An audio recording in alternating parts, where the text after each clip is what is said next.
కాపు సామాజిక వర్గానికి సంబంధించి ముఖ్య నేత దాసరి రాము గారు. సార్ నమస్తే. నమస్కారం అండి. సార్ చందు జనార్దన్ గారు ఉన్నారు. ప్రస్తుతం జరుగుతున్నటువంటి పరిస్థితుల మీద, అంటే కాపు ఉద్యమాన్ని మరింతగా ముందుకు తీసుకువెళ్ళాలి, కాపులపై జరుగుతున్నటువంటి అన్యాయాలు, అకృత్యాలు, దౌర్జన్యాలు, దాడులు, మనకు జరుగుతున్నటువంటి ఏదైతే నష్టం ఉందో దాన్ని మనం సవరించుకోవాలి, పరిష్కరించుకోవాలి అనే దిశగా ఒక ఉద్యమం వైపు వెళ్తున్నారు. అది సాధ్యపడుతుందా మన రాష్ట్రంలో? సాధ్యపడేది ఏముందండి, గతంలో చేయలేదే ఉద్యమాలు అని కొత్త ఏమన్నా? గతంలో అన్ని ఉద్యమాలు చేసే కదా సాధించుకుంది. ఊరికే ఇచ్చిన ప్రభుత్వాలు ఏమన్నా మాకేమైనా ఇవ్వాల్సిన ఎప్పుడన్నా? అట్లా ఏం లేదండి. దానికి కాకపోతే ఏంటంటే కొత్తగా ఏర్పడ్డ ప్రభుత్వం, ఆ ఏర్పడ్డ ప్రభుత్వంలో టీడీపీతో పాటు జనసేన ఉండడం, ఆ జనసేనకి అందరూ కూడా కాపులు బలిజలు అందరూ కూడా అండగా నిలబడి జనసేన పార్టీ రిక్వెస్ట్ పవన్ కళ్యాణ్ మీద అందరు కలిసి కూటమి ప్రభుత్వానికి చేయటం వల్ల ప్రభుత్వంతో ఎవరు ఇంతవరకు గొడవ పెట్టుకునే ఆలోచనలో పోలా మేము ఎవరం కూడా. మరి ఈ రోజు కూడా మంచిగానే అడుగుతున్నాం ప్రభుత్వాన్ని. అది ఆ కూటమి వ్యవస్థ లేకపోతే ఈ పాటికి ఎప్పుడో ఉద్యమం పరంగా ప్రభుత్వానికి గట్టిగా అడగటం, పని చేయకపోతే ఉద్యమకరంగా వెళ్ళటం కూడా చేసేవాళ్ళం. ఈ కూటమి ప్రభుత్వంలో మనందరం సహకరించిన జనసేన కూడా ఉంది కదా, ఖచ్చితంగా ఇలా అన్ని కులాలకు అందరికి కూడా వాళ్ళకి రావాల్సిన హక్కులు కానివ్వండి, వాళ్ళకి సంబంధించి అందాల్సినవి కానీ న్యాయబద్ధంగా అందుతేలి అనే ఉద్దేశంతో ఇంతకాలం మేము ఆగాము. దాన్ని ఈ మధ్య కాలంలో కూడా ప్రతి సందర్భంలో కూడా ప్రభుత్వాన్ని చంద్రబాబు నాయుడు గారు ముఖ్యమంత్రి గాని అడగడం ప్రయత్నం చేశాం. బాబు 3,000 కోట్లు ఇస్తానన్నావు సంవత్సరానికి, ఇప్పుడు 2 సంవత్సరాలు అయినా 6,000 కోట్లు రావాలి కదా, 600 కోట్లు కాదు 60 కోట్లు కూడా ఇవ్వలేదు నువ్వు నీకు రాష్ట్ర ప్రభుత్వం ఖజానా లేకపోతే ఇవ్వగలిగినంత వరకే ఇవ్వండి, అసలు డబ్బులు ఇవ్వకుండా ఉంటే ఎట్లా అని చెప్పని కొంచెం గట్టిగా అడిగాం. ఈ మధ్య ప్రభుత్వం చేస్తున్న పని ఏంటి, ఆ దుర్మార్గం ఏంటి, కాపు కార్పొరేషన్ కను మిగతా ప్రజలకు ఇచ్చే పథకాలకి కాపు కార్పొరేషన్ లింక్ పెట్టడం ఏంటండి? సగటు సామాన్య ప్రజలకు ఇచ్చే పథకాలలో అన్ని కులాలు ఉన్నప్పుడు కాపులకి ఎంత ఇచ్చామో లెక్క తీసి కాపు కార్పొరేషన్ కింద చెప్పడం ఏంటండి? సిగ్గుందా ప్రభుత్వానికి ఏమన్నా?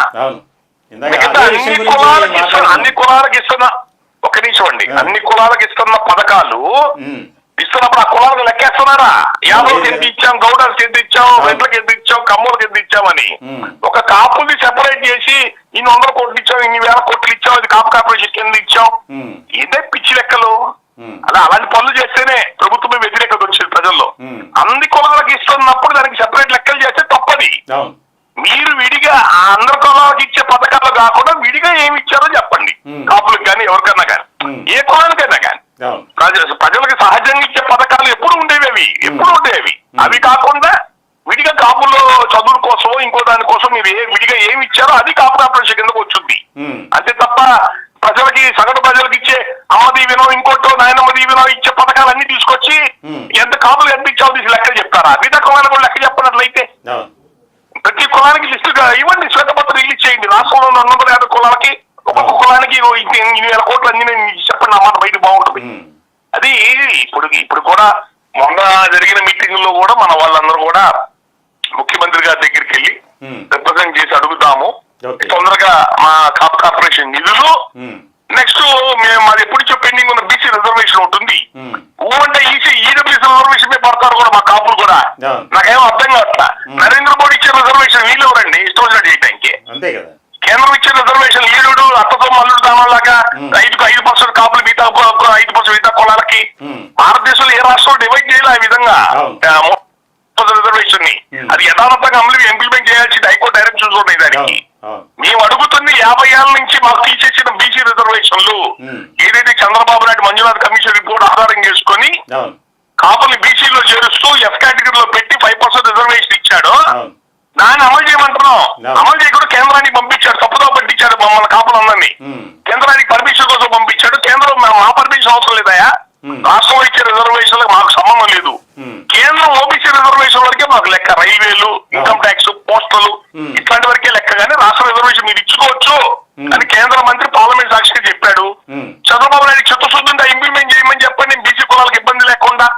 మొన్న బీసీ కులస్తులు ఎవరు అడిగారని చెప్పని బీసీకి సంబంధించి స్థానిక ఎన్నికల్లో రిజర్వేషన్ 35% అని చెప్పి డిక్లేర్ చేశాడు. వాళ్ళు ఎంత పడ్డారు నీ అంతే వాళ్ళ బీసీలు? వాళ్ళకేమో ఒక పక్కన కమిషన్ రిపోర్ట్లు చెప్తున్నాయి 50% మించకూడదను, అన్ని కులాలు కలిపి ఇంతే ఉండాలని చెప్తుందంటే నీ సొంతంగా నువ్వు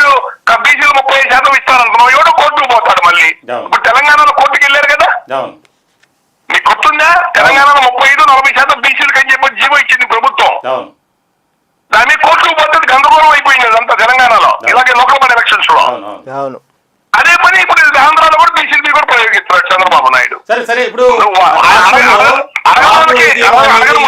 రాము గారు కాపు ఉద్యమాన్ని మరింతగా మనం ముందుకు తీసుకువెళ్ళాలి, దానికి సంబంధించి అందరూ కూడా పార్టీలకు అతీతంగా ఏకం కావాలి అనేది చంద్ర జనార్దన్ గారు మీలాంటి వారంతా ఒక నిర్ణయంకి వచ్చారు. దానికి సంబంధించి ఒక ప్రయత్నాలు జరుగుతున్నాయి.